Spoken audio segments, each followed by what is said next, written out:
नमस्कार साथियों, मैं हूं संजय नामदेव और आपका हमारे यूट्यूब चैनल पर बहुत बहुत स्वागत है।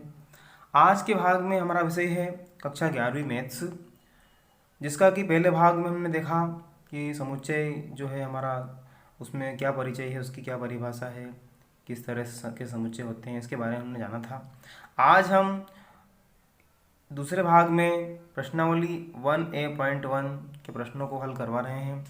आप बहुत ही ध्यान से देखिए। पहला प्रश्न है, निम्नलिखित में कौन सा समुच्चय है, अपने उत्तर का औचित्य भी बताइए। मतलब हमें अपने उत्तर का कारण भी बताना होगा। भारत के 10 सबसे अधिक प्रतिभाशाली लेखकों का नाम संग्रह है ना। यहाँ लेखकों की बात हो रही, प्रतिभाशाली लेखकों की। ये बताना है कि अभी इसमें कौन सा समुच्चय है और समुच्चय नहीं है, ये हमें बताना है। तो चूंकि समझने वाली बात यह है कि एक लेखक एक व्यक्ति के लिए प्रतिभाशाली तथा दूसरे व्यक्ति के लिए अधिक प्रतिभाशाली भी हो सकता है।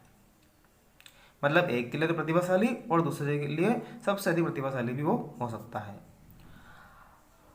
अतः हम निश्चित रूप से 10 सबसे अधिक प्रतिभाशाली लेखकों का संग्रह नहीं बता सकते हैं। अतः यह संग्रह सुपरिभाषित नहीं है, इसलिए यह समुच्चय नहीं होगा, यह समुच्चय नहीं होगा। ठीक है, मतलब पहला वाला प्रश्न जो हमारा है यह समुच्चय नहीं है। अगला आता है, आपकी कक्षा में सभी बालकों का संग्रह। कक्षा के सभी बालकों का संग्रह हम आसानी पूर्वक बता सकते हैं। अतः यह संग्रह सुपरिभाषित है, इसलिए यह एक समुच्चय होगा। मतलब यह आपका समुच्चय है। अगला प्रश्न है, 200 से कम सभी प्राकृत संख्याओं का संग्रह। 200 से कम, यहाँ 200 से कम की बात हो रही है। तो 200 से कम सभी प्राकृत संख्याओं का संग्रह जो है वो किस प्रकार होगा, हम इसको ऐसे लिखेंगे मझले कोष्ठक के अंदर 1 2 3 4 डैश डैश डैश डैश और 199। मतलब हमने समुच्चय के रूप में परिभाषित कर दिया है। अतः यह भी एक क्या है, एक समुच्चय, यह भी एक समुच्चय होगा। तीसरा वाला भी समुच्चय होगा। फिर आइए देखते हैं, लेखक प्रेमचंद द्वारा लिखित उपन्यासों का संग्रह। चौथा इसका पॉइंट है, लेखक प्रेमचंद द्वारा लिखित उपन्यासों का जो संग्रह है उसके बारे में बताना। तो लेखक जो प्रेमचंद द्वारा लिखित उपन्यासों संग्रह आसानी से बताया जा सकता है, उन्होंने कितने उपन्यास लिखे हैं, है ना। अतः यह संग्रह जो होगा, इस संग्रह से जो समुच्चय बनेगा वो सुपरिभाषित होगा, इसलिए यह भी एक समुच्चय, इसलिए इस प्रकार हम कहेंगे कि ये वाला भी समुच्चय है। अगला है, सभी विषम पूर्णांकों का संग्रह। अब विषम पूर्णांकों की बात कर लेते हैं। तो हम बता सकते हैं जैसे 1 3 5 7 9 10 10 10 10 और बंद कर देंगे मझले कोष्ठक को। तो हमने यहाँ बता दिया है कि विषम पूर्णांकों का जो संग्रह है उसके हम समुच्चय में परिभाषित कर पा रहे हैं, इसलिए यह भी क्या है, एक समुच्चय होगा। सभी विषम पूर्णांकों का संग्रह भी एक समुच्चय होगा। अगला प्रश्न है हमारा, विश्व के सर्वश्रेष्ठ 11 हॉकी खिलाड़ियों का संग्रह। इस प्रश्न को देखें हम ध्यान से। तो सर्वश्रेष्ठ 11 हॉकी खिलाड़ियों का संग्रह, एक खिलाड़ी एक व्यक्ति के लिए सर्वश्रेष्ठ हो सकता है, दूसरे व्यक्ति के लिए सर्वश्रेष्ठ नहीं हो सकता। इसलिए हम निश्चित रूप से सर्वश्रेष्ठ खिलाड़ी जो 11 खिलाड़ी हैं उनका संग्रह नहीं बता सकते हैं। इस प्रकार हम कहेंगे कि ये भी जो है एक समुच्चय नहीं है, सुपरिभाषित समुच्चय नहीं, सुपरिभाषित नहीं है, इसलिए हम इसको कहेंगे समुच्चय नहीं होगा। मतलब ये वाला छठा वाला प्रश्न है हमारा, समुच्चय नहीं है। अगला प्रश्न हम देखते हैं, दूसरा वाला, यदि a बराबर 2 4 6 8 10, ठीक है, 12 14 16 18 20, मतलब हम क्या देख पा रहे हैं कि 2 से लेकर 20 तक की संख्याएं हैं और उसमें सभी सम संख्याएं हैं। तो रिक्त स्थान की क्या करना है, रिक्त स्थान की पूर्ति करना है। अब उसमें रिक्त स्थान में यहाँ पे लिखा हुआ है, ये आप जो चिन्ह देख पा रहे हैं ये अवयव है और ये अवयव नहीं है। मतलब इस समुच्चय में अवयव है, यदि दिया गया अवयव तो हम अवयव है के लिए ये वाला चिन्ह लगाएंगे और अगर नहीं है तो हम ये लगाएंगे। जैसे यहाँ पे लिखा 5A, अब इसमें रिक्त स्थान की जगह पर दोनों में से एक चिन्ह आएगा। तो हम देखें कि 5 जो है यहाँ पर कहीं पे नहीं है, तो हमारे लिए यहाँ पे जो क्या आ जाएगा, अवयव नहीं है। इसी प्रकार 6, तो इसके बारे में हम कहेंगे अवयव है। 10 अवयव है और 19 जो है वो अवयव नहीं है। मतलब अवयव है तो ये वाला चिन्ह आ जाएगा और अवयव नहीं है तो अवयव नहीं के लिए ये चिन्ह आ जाएगा। प्रश्न क्रमांक हमारा 3 है, समीकरण x² प्लस 5x प्लस 6 का समुच्चय जो हल है वो समुच्चय रोस्टर के रूप में लिखिए।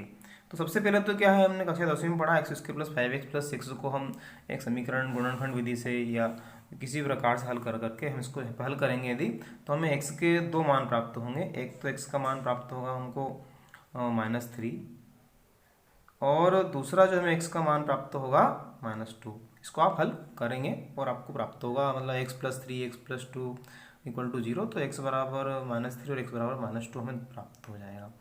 अब इस दिए गए समीकरण को हम रोस्टर रूप में कैसे लिखना है, तो इसको इस प्रकार से रोस्टर रूप में लिखा जाएगा कि महिला कोष्ठक के अंदर -3 -2 और महिला कोष्ठक बंद कर देंगे। इस तरह से इसको रोस्टर रूप में लिखा जाएगा, यही इसका उत्तर होगा।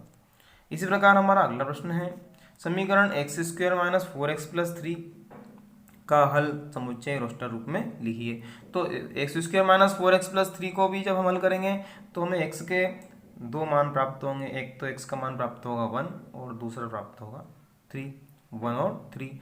तो इसे रोस्टर रूप में जब लिखा जाएगा तो महिला कोष्ठक के अंदर 1, 3 और महिला कोष्ठक बंद कर देंगे, बस यही इसका उत्तर हो जाएगा। आइए अगला प्रश्न देखते हैं। निम्नलिखित समुच्चयों को निर्माण रूप में लिखिए। पहला है 2, 4, 8, 16 और 32।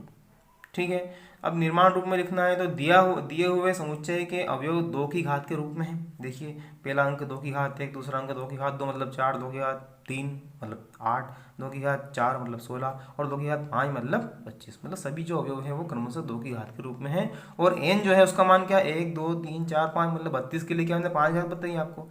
तो इस प्रकार 2 की घात मतलब 5 तक ही इसको हमने देखा। तो यहाँ पर हम ये कहेंगे कि a बराबर समुच्चय x बराबर है 2 की घात n के। ठीक है, और n अवयव है कैपिटल N का, प्राकृत संख्याओं का, और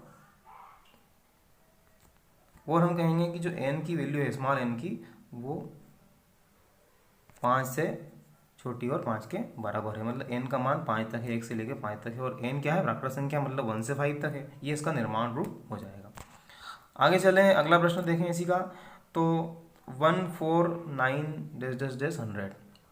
ठीक है, तो इसी प्रकार इसको भी देखें तो दिए हुए समुच्चय की जो अवयव है प्राकृत संख्या का वर्ग है। प्राकृत संख्या का वर्ग मतलब जैसे पहला अंक 1 का वर्ग, दूसरा अंक 2 का वर्ग, 2 का वर्ग 4, 3 का वर्ग 9, 10, फिर 10, 10 का वर्ग मतलब क्या होगा, 100 हो जाएगा। तो इसको इस प्रकार लिखा जाएगा, जैसे इसको मान लेते हैं समुच्चय b है, महिला कोष्ठक लगा देंगे हम। ठीक है, x = n/n, ठीक है, =n/2 हो जाएगा। ठीक है, वर्ग है, और जहाँ n क्या है वो n से कैपिटल N से लिया गया है, और जो n की जो वैल्यू है वो क्या है, एवं n की जो वैल्यू है वो है 10 से छोटी या 10 के बराबर। इस प्रकार ये महिला कोष्ठक भी हम बंद कर देंगे। इस प्रकार हमारा प्रश्न क्रमांक 4 हो जाता है। और अगला प्रश्न हमारा 5वां है, निम्नलिखित समुच्चय के सभी अवयवों को सूचीबद्ध कीजिए। मतलब अपने को क्या है, सारणीबद्ध रूप में इनको लिखना है। पहला है a बराबर x एक पूर्णांक है, 6 जो है छोटा है x से और x छोटा है 10 से। मतलब जो x का जो मान है वो 6 और 10 के बीच में है।